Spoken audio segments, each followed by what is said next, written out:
Yeah, well, my presentation's really in three parts. Oops, which way are we going here? Forward.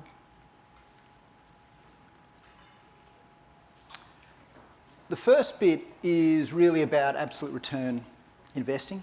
The second bit's about how we do it, what we see, what's in our portfolio, what we like. And the third bit is about LICs and small LICs and what we're doing to close up the discount, because we're doing something that looks like it's going to resolve the problem completely. We're the first to do it. Okay, so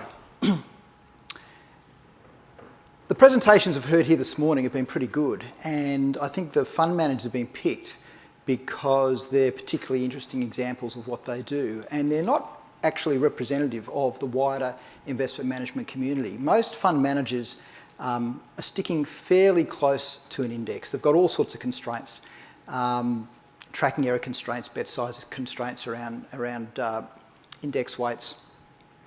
Having said that, we have also seen fairly interesting examples of value managers, growth managers, and that is a style constraint, if you like. We don't have a style constraint. I've done growth investing, I've done value investing, and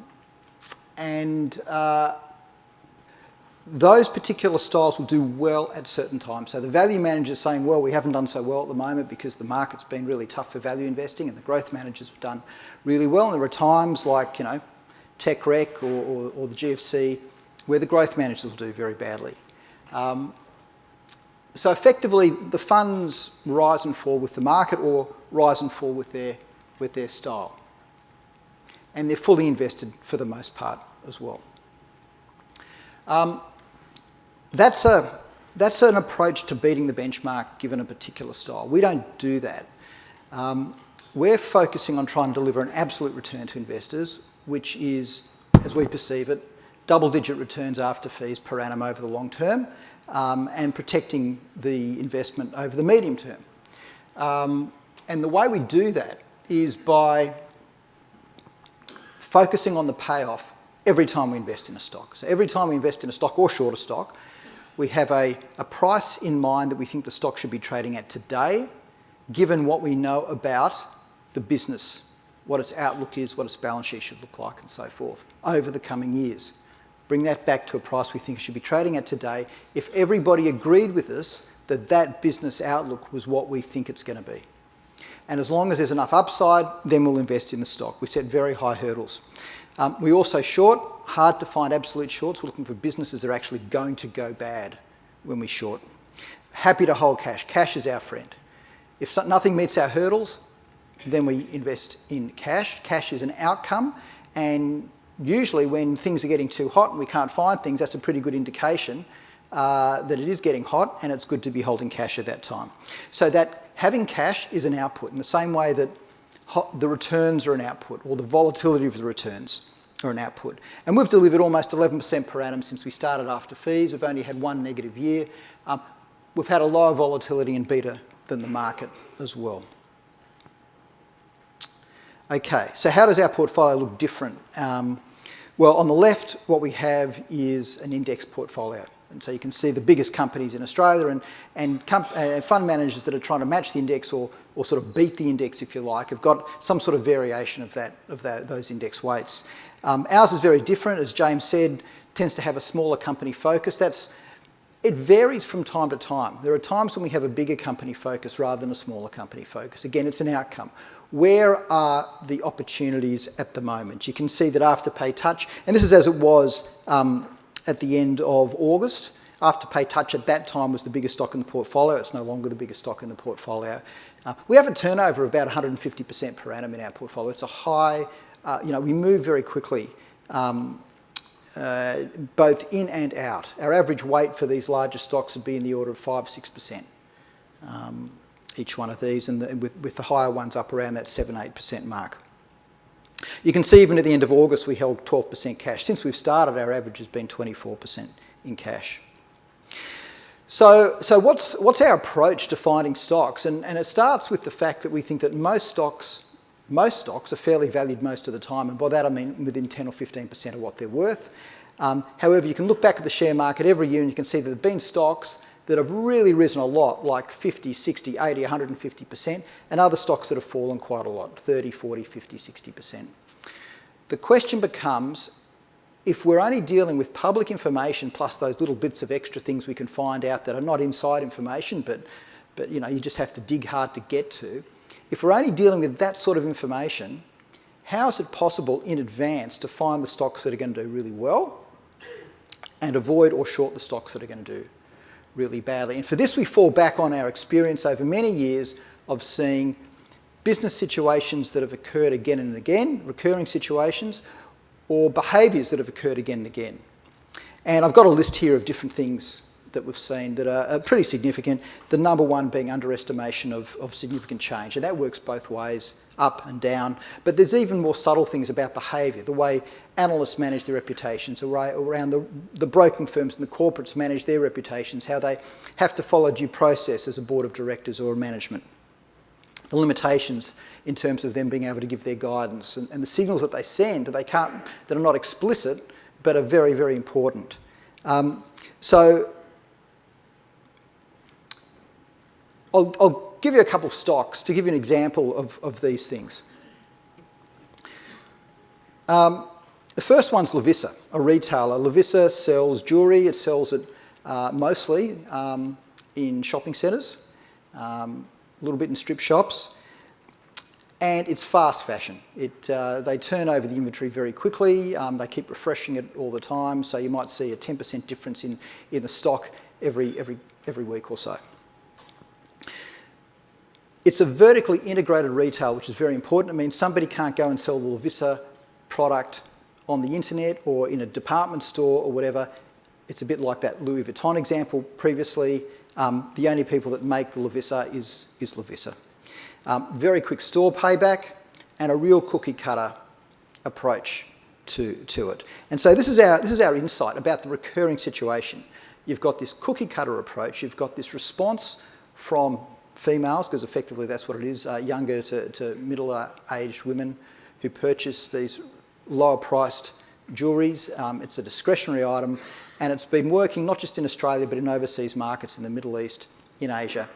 And one of the other behavioural things we find with companies is when it comes to the board of directors, they get a bit sick of sitting around the table and all they seem to do is audit and risk and working capital structure and making sure the accounts are correct and compliance. And eventually, sometimes they get an opportunity to actually spend some money in a business that's got a very high rate of return, and they're pretty keen to do that sort of stuff. So we took advantage of that, and then we also had to go and find some insight. What sort of insight can we have that's publicly available that can help us get ahead of the curve and make sure we know what we're doing? And we heard an example previously when it came to A2 milk, how you could go to the supermarket, you could see the use-by dates at the bottom and the date of manufacture.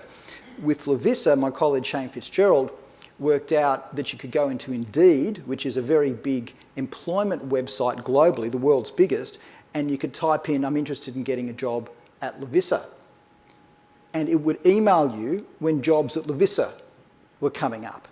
And, the rollout into the United States and the United Kingdom, into France, into Spain hasn't worked out quite as well. We could see them rolling out these stores. Now, the management would say, "Oh, we're doing tests, we haven't made a decision yet," but we could see them laying down a much bigger framework of stores than what they were saying to the market at that point. So that gave us a lot of confidence that things were working out for them. And you can see the sales growth. Now, I put this here as an example of the sort of stock we're interested in because it's growth and it's value, right? Growth is very strong. It's been doing 20% plus growth every year. Some of that is like for like, and that can fluctuate between -2% and +6%, but the rest is this big store rollout program overseas, which is accelerating.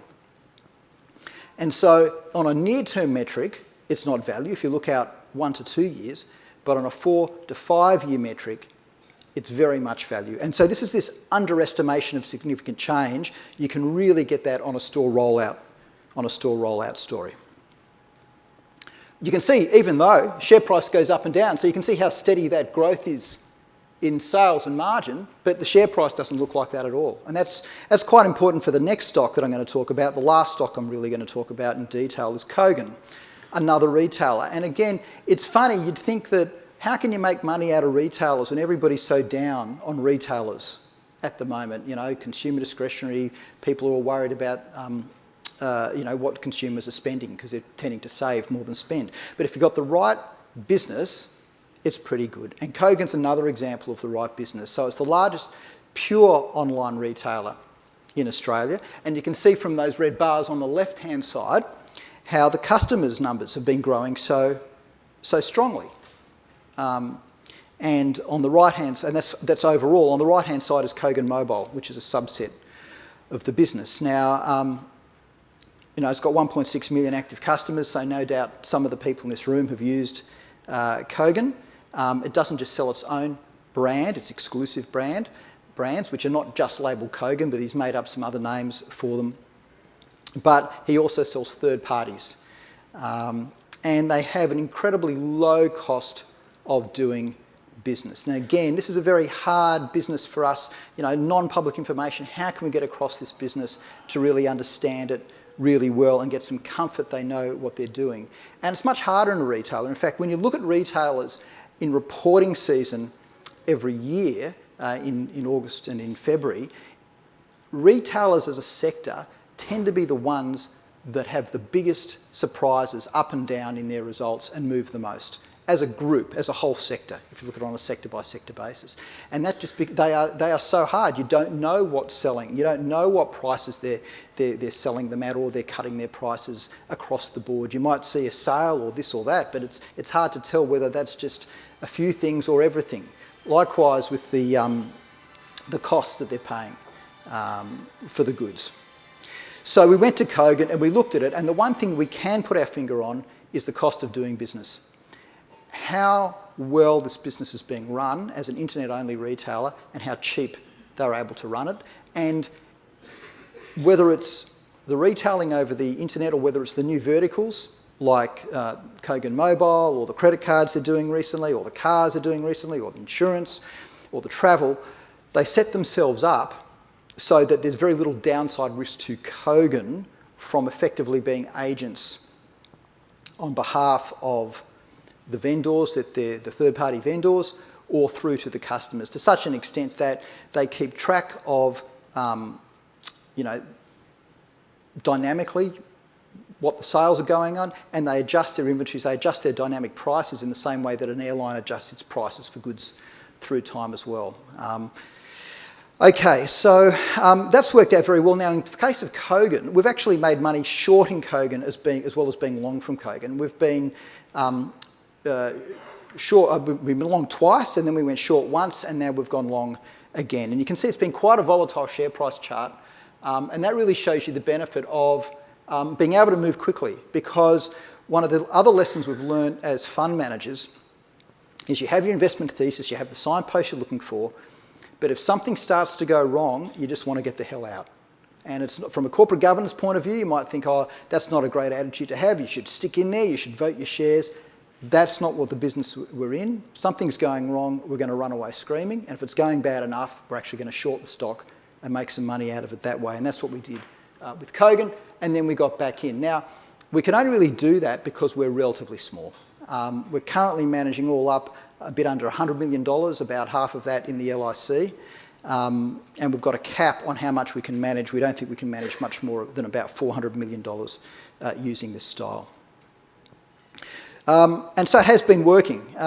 This is our peers, if you like, in LIC land. These are, this is a list put together by values. We didn't make the list up. It's LICs running Australian shares towards the smaller end of the market mostly, which is where our portfolio has been for a while now.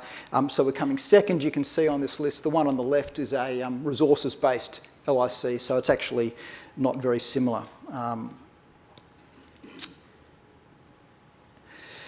Now I'm going to move on to the section about the LICs, talking about the discounts in LICs and what can be done about it. I've got two charts up here right now.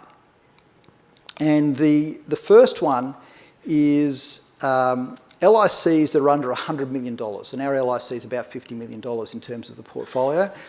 And you can see that the average discount, again, this is as at the end of August, because that's when we could compare exactly like with like to the NTAs and the share prices. The average discount was 13%, 12.9%. Not quite so bad when you look at the LICs that are bigger than $100 million, but those discounts are averaging 9.7. You can see there's relatively few LICs that are trading at a premium. We don't have everyone listed there. We've only got every second, so not all the names are there, but everyone's represented by a bar chart. So the question is, what can you do about that? Nobody likes it. We're particularly unhappy with it. I mean, the fact that somebody buys into an LIC, perhaps at issue price, but maybe not, but buys into an LIC, and then when they come to sell, perhaps they're forced to sell. Perhaps, somebody's died or there's an inheritance, there's somebody wants to buy a house. They're forced to sell at a 20% discount. That's no good at all. So we thought, how can we fix that? So there were a number of strategies that we tried to fix that. We started to increase our NTA and made it weekly instead of monthly. We increased our communications. We did a buyback. First of all, we were buying on market. And we bought about 4 or 5% of shares of the whole company on market. That didn't work. So then we went to an off-market buyback and we bought 10% of the shares of the company off-market, and that didn't work. But we ended up buying about 15% of the company, shrank it, hurt the MER, and made no impact on the discount whatsoever. So there's really only one solution that we've been able to come up with, and we think it's going to work because it's going to force the price back to the NTA, and that is to restructure the LIC to become an exchange-traded managed fund. When Ian was up earlier today, he put up a sheet showing all the different types of LICs, LITs, ETMFs, ETFs. All right, so what an exchange-traded managed fund is, it's a unit trust that is listed on the exchange, trades whenever you want, but it trades in a fairly tight band around its NTA, which is refreshed every 15 seconds, because it's got a market maker that's going to stand in the market and make sure that if somebody wants to buy, then they can buy within a very tight price around that NTA, or if they want to sell likewise. And at the end of the day, the market maker goes back to the fund manager and we issue or redeem units into the ETMF. Now that works versus a listed company as an LIC, because a listed company is a closed-end vehicle. It's not really going to be issuing shares on a daily basis or redeeming shares on a daily basis. The price is set by buyers and sellers in the market. That's great when it works. It hasn't worked for years, and there has to be some way to solve this problem. So what we've done is we've gone to the ASX and gone to all the different service providers you need to be an ETMF, and we've got in principle agreement to do this. We've announced it to market, and ASIC's come then and decided they wanted to review the sector because one of the market makers pulled out, Deutsche Bank pulled out. So they're looking at that. So that's sort of thrown a bit of a spanner in the works, but subject to ASIC signing off, which they're expected to do following the review that's going on at the moment. Now the review goes to the end of this calendar year, and then they'll put out their report. We've spoken to ASIC. We met with them 2 or 3 weeks ago, and they're sort of happy with the ETMF we're going to be. Their review is all about market makers. So we don't expect any adverse things that are going to affect our proposal to be an ETMF, but there is basically a moratorium at the moment on putting new ETMFs out there. So we're expecting in the new year we're going to be able to go to doing the ETMF. That's important because right now the share price is something around 96.5 cents. The NTA is about $1.17. It's a very big difference, and we think that'll close right up, obviously, once it's trading as an ETMF. So we're the first one to try it. I think if it works, we're not going to be the last one. I think there's going to be more to come. I think it's a particular problem for the smaller ETMFs, as we saw from that other chart. So I think there's an opportunity in our fund in our LIC at the moment for people that want to get in ahead of that.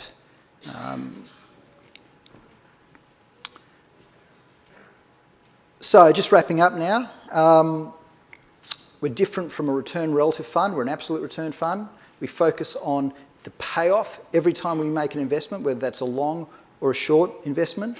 Our track record's pretty good over a long period of time. Our recent numbers have been very good, actually. If you come past the booth, I'll give you the last month's handout. You can see we're up about 36% so far this calendar year after fees. And while that helped the share price go up, in fact, the discount widened, if anything. But we think we've got a way of fixing that.